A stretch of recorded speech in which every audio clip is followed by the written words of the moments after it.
అంటే చాలా అంటే చూస్తూ ఉంటాం కదా. ఇప్పుడు మనమే అన్ని సమస్యలు ఎదుర్కోవాల్సిన అవసరం లేదు. ఇప్పుడు నేను చిన్నప్పుడు పెరిగిందంతా మున్సిపల్ హై స్కూల్లో. మరి ఆ స్కూల్ సిస్టమ్ అనేది అంతగా బాగుండదు. జనరల్గా మీరు చూస్తే ప్రతి ఒక్కళ్ళు ప్రైవేట్ స్కూల్స్కి పంపించుకోవాల్సిన పరిస్థితి. అందరి దగ్గర డబ్బులు ఉండవు కదా ప్రైవేట్ స్కూల్స్కి పంపించాలి. మరి గవర్నమెంట్ స్కూల్కి వచ్చేటప్పటికి ఒక్కొక్కరికి గవర్నమెంట్ 60,000 70,000 పైన లేదా ₹1,00,000 ఎంతో ఖర్చు పెడుతున్నారు ఒక స్టూడెంట్కి. మరి ఎందుకు అంత డబ్బు ఖర్చు పెట్టి గవర్నమెంట్ స్కూల్స్ని వాడకుండా ఇది అయిపోతుంది? ఎక్కడ లోపం ఉంది ఇది అని. అట్లా ఒక్కొక్కటి హాస్పిటల్స్ చూసుకోండి మీరు. ఈరోజు హాస్పిటల్స్కి వెళ్తే ఆ బిల్లులు ఎంతెంత అవుతాయో తెలియదు. అందులో ఎంత కరప్షనో ఎంత. ఇప్పుడు పేదవాళ్ళకి వీక్నెస్ హాస్పిటల్ అనేది.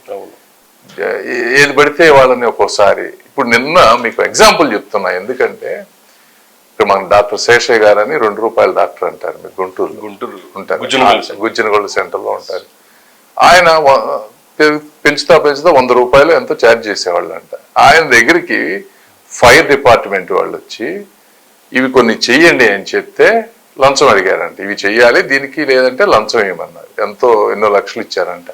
ఇచ్చేటప్పుడు వాళ్ళు ఏం చెప్పారు, మీరేంటి సార్ మీరు ₹100 ఛార్జ్ చేయాల్సిన అవసరం ఏంటి, అందరూ 400 500 తీసుకుంటున్నారు, మీరు ఛార్జ్ చేయండి సార్, మాకు ఇచ్చేది మాకు ఇవ్వండి, మీరు తీసుకునేది మీరు తీసుకోండి, మీరెందుకు సార్ అని చేస్తే ఆయన ఏం చేశాడు, ఇలా కట్టి 100కి ₹2 చేసి 200 చేశాడు ఫీజు.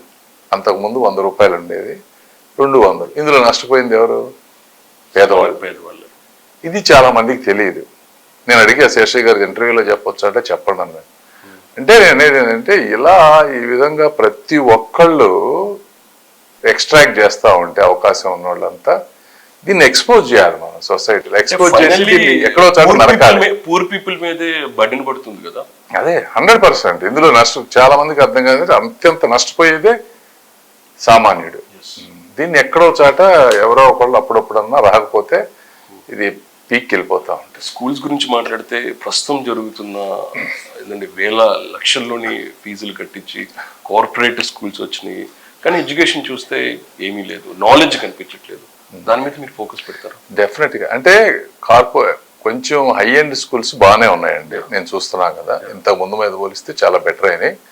కాకపోతే దాన్ని ఒక స్కూల్ ఫీజు 50,000 1,00,000 2 లక్షలు ఉంటున్నాయి ఈరోజు, డిపెండింగ్ గా మీరు పెట్టి. సామాన్యుడికి అంతంత ఎఫర్ట్ చేసుకోలేరు. పావర్టీ నుంచి మనుషులు బయటకు రావాలంటే education is the ultimate thing. అది దాన్ని మీరు ఏ కంట్రీలో చూసినా కూడా దానికి అట్మోస్ట్ ప్రయారిటీ ఇవ్వాలి. ఇచ్చి వాళ్ళకి మినిమం మీరు బేసిక్స్ ఇస్తే ఆ తర్వాత అతను కష్టపడతాడా లేదా అనేది అతని సామర్థ్యం. బట్ అతనికి ఊహ తెలిసే లోపు 10వ సంవత్సరం 10th క్లాస్ అయిపోయి ఎప్పుడు బ్రెయిన్ మెచ్యూరిటీ రాదు. అప్పుడు కనుక మనం కరెక్ట్గా హ్యాండిల్ చేయగలిగితే వాళ్ళని, దెన్ వాళ్ళు జనరల్గా బెటర్ అవుతారనేది నా ఒపీనియన్.